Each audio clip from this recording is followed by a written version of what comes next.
మాట్లాడదాం. సో లక్ష్మణ్ గారు, అసెంబ్లీ సమావేశాలు మీరు కూడా చూస్తుంటారు కాబట్టి, అంటే పొలిటికల్గా వాళ్ళు ఎవరి వర్షన్స్ వాళ్ళు చెప్పారు కాబట్టి, ఎనలిస్ట్గా మీ విశ్లేషణ ఎలా ఉంది అసెంబ్లీ సమావేశాల మీద? అంటే ఎక్కడా కూడా మళ్ళీ గత ప్రభుత్వం లాగే సమస్యల మీద చర్చించకుండా వ్యక్తిగత దూషణలకు మాత్రమే పరిమితమయ్యాయి సమావేశాలు అనే ఒక చర్చ జరుగుతున్న పరిస్థితుల్లో మీకేమనిపించింది? చూడమ్మా, అసెంబ్లీ సమావేశాల్లో సరే ప్రభుత్వం వచ్చిన తర్వాత మొదటి రోజు గవర్నర్ ప్రసంగం ఉంటుంది.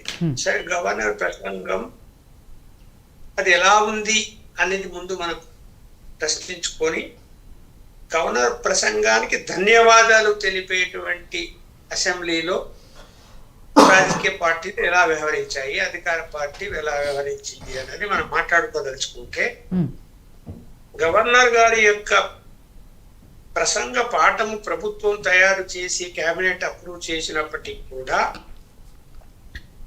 ఆ ప్రసంగ పాఠములో కొన్ని అంశాలు గవర్నర్ చదవలేదండి. అంటే కొన్ని అభ్యంతరకరం ఉన్నాయి, కానీ కాపీ సర్వ్ చేశారు, అందులో కొన్ని అంశాలు ఉన్నాయి.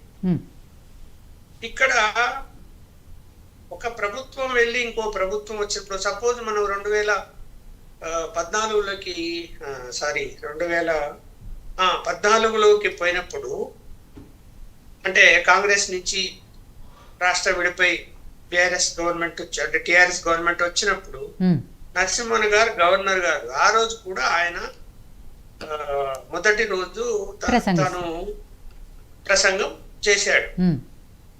అప్పటి ప్రసంగం ఇప్పటి ప్రసంగం చూడండి. ఇక్కడ గవర్నర్ ప్రసంగము రాజకీయాలకు అతీతంగా ఉండాలి. ఒకవేళ అది ప్రభుత్వం తయారు చేసినా కూడా కాంగ్రెస్ పార్టీ తయారు చేసినట్టు ఉండకూడదు, ప్రభుత్వం తయారు చేసినట్టు ఉండాలి అది ఆ ప్రసంగం అనేది.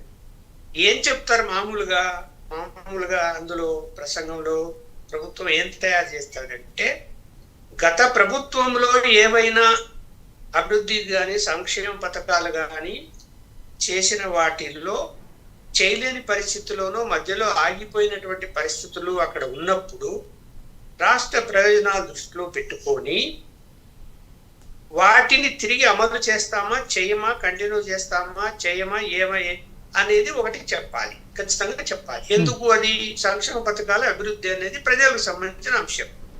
దాన్ని కంటిన్యూ చేస్తారా చేయరా, లేదా పలాని స్కీములు మేము ఆపేస్తున్నాము, పలాని స్కీములు కొత్తగా ప్రవేశపెడుతున్నాము అని చెప్తారు, అది చెప్పాలి. అలాగే ఎన్నికల్లో ఏదైతే హామీలు ఇచ్చి ఉన్నారో మేనిఫెస్టోకు సంబంధించిన అంశాల మీద వాటిని అమలు చేసేటువంటి విషయంలో కొంత క్లారిటీ ఇస్తూ ఆ ప్రసంగంలో పేర్కొంటారు. గత ప్రభుత్వాల్లో ఏం జరిగిందో వాటిని ఏం చేయబోతున్నాము, ఇప్పుడు ఏం జరగబోతుంది, మేమేం చేయబోతున్నామని చెప్తారు. చెప్పి దాన్ని ప్రసంగ పాఠం అంటాం, అది చదవాలి. సరే, ఇప్పుడు ఇవాళ జరిగిన దాంట్లో ఇవాళ గవర్నర్ గారిని నేను విమర్శిస్తున్నా అనుకోవటం లేదు, కానీ ఆ ప్రసంగాలు చొప్పించి ఉన్నారు. అది కాదండి, ఇది ఏమన్నా రెండు దేశాల మధ్య యుద్ధం ఏమన్నా జరిగిందా? ఆ ప్రభుత్వము గడిల పాల నుంచి బయటపడింది, నియంతృత్వంతో బయటపడింది, మేము అన్ని గడలన్నీ పడగొట్టేశాము అంటే ఏంటిది? అంటే అలాంటి పదాలు అవసరమా? ఒక ప్రభుత్వం పోయింది, ప్రజలు ఇంకో ప్రభుత్వాన్ని ఎన్నుకున్నారు, అంతే తప్ప దానికి విముక్తి కలిగినట్టు, అంటే ఎవరి చెరువులోనూ ఉండి విముక్తి కలిగినట్టు మాట్లాడడం అనేది అది కూడా ఒక రాజకీయ పార్టీ. బిఆర్ఎస్ పార్టీ కూడా చట్టబద్ధంగానే ఉంది, చట్టబద్ధంగానే ఎన్నికల్లో పాల్గొన్నారు, చట్టబద్ధంగానే ప్రభుత్వ పాలన జరిగింది. ఆ పాలనలో ఉండవచ్చు నేతృత్వ ధోరణితో ప్రభుత్వం నడిచి ఉండొచ్చు, వన్ మ్యాన్ షో నడిచి ఉండొచ్చు, అది వేరే అంశం. అది రెగ్యులర్ ఏదైతే అసెంబ్లీలో రెగ్యులర్ బిజినెస్ రూల్స్ ప్రకారము చర్చలు జరుగుతాయో అప్పుడు ఎన్నైనా ప్రస్తావించవచ్చు, తప్పలేదు. ఇక్కడ గవర్నర్ ప్రసంగంలో ఆ అంశాలను ప్రస్తావించడం వలన ఇవాళ బిఆర్ఎస్ పార్టీ దానికి కౌంటర్ చేయాల్సి వచ్చింది అనుకున్నాను. కానీ కౌంటర్ చేసే విధానంలో కూడా ఏదైతే గవర్నర్ గారు చెప్పినటువంటి వాటిలో అభ్యంతరాలు ఉంటే గనక ఆ అభ్యంతరాలని బిఆర్ఎస్ పార్టీ ప్రస్తావించాలి తప్ప వీళ్ళ అభ్యంతరాలని ప్రస్తావించే అంశం కంటే కాంగ్రెస్ పార్టీ పూర్వపరాలు నుంచి ఇందిరాగాంధీ దగ్గర నుంచి విమర్శలు చేసేటువంటి వాటిని మొదలుపెట్టారు, రాజకీయ కోణంలోకి వెళ్ళిపోయారు. అది పక్కకి వెళ్ళిపోయింది. గవర్నర్ ప్రసంగంలో అలాంటి అంశాలు ఉండకూడదు అనేది హైలైట్ కాలేదు. మిగతా అంశాలు హైలైట్ అయ్యాయి. అవి అయ్యాయి కదా అని ఇక్కడ అధికార పార్టీ వీళ్ళు కూడా సాక్షాత్తు ముఖ్యమంత్రి కూడా ఆయన కూడా అనరాని పదాలని అనేసి ఆయన కూడా విమర్శలకు దిగారు.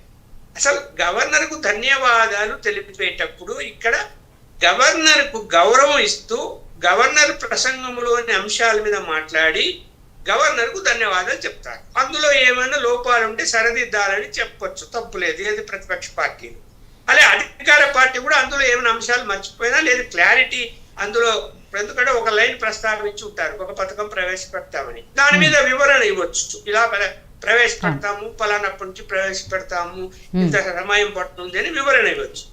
దీంతో గవర్నర్ కు ఒక గౌరవం ఇచ్చి ముగించాలి సభ. అలాంటిది లేకుండా ఏమైపోయింది, మొత్తం పరస్పర దాడులు, ఎదురు దాడులు, అనేక వ్యక్తిగత విమర్శలు, ఇవన్నీ కేసీఆర్ ఆయన ఎలాంటి వాడు, సోనియా గాంధీ అవన్నీ మొత్తం చరిత్రలన్నీ మాట్లాడుకున్నారే. అదైతే ఇవాళ సమావేశంలో అలా జరగకూడదు అని నా అభిప్రాయం. రెగ్యులర్ బిజినెస్ రూల్స్ అయినా బుధవారం నుంచి అసెంబ్లీ నడుస్తుంది, అప్పుడు అనేక అంశాలు వస్తాయి, ఇవన్నీ మాట్లాడుకోవచ్చు. అప్పుడు వాటికి అద్దు పద్దు ఏముండదు, మాట్లాడుతుంటారు, బైకాట్ చేస్తుంటారు, అన్ని చేస్తుంటారు. కానీ ఇవాళ అలాంటి వాతావరణం, నేనైతే 43 సంవత్సరాలుగా జర్నలిస్ట్ గా ఉన్న గవర్నర్ యొక్క ప్రసంగానికి ధన్యవాదాలు తెలిపేటటువంటి ఈ అసెంబ్లీలో ఇలాంటి విషయాలు వినటము నేను మొదటిసారిగా భావిస్తాను. రైట్. సో నాగేష్ గారు, ఏదైతే గవర్నర్ గారి ప్రసంగంలో కొన్ని అభ్యంతరాలు ఉన్నాయి అనే విషయము ఈవెన్ విశ్లేషకులుగా లక్ష్మణ్ గారు కూడా చెప్తున్నారు. సార్ రాజకీయ పార్టీలుగా విమర్శించారు అంటే అది వేరే విషయం, మరి లక్ష్మణ్ గారు లాంటి వాళ్ళు కూడా దాని మీద కొన్ని అభ్యంతరాలు ఉన్నాయి అనేది చెప్పటం అనేది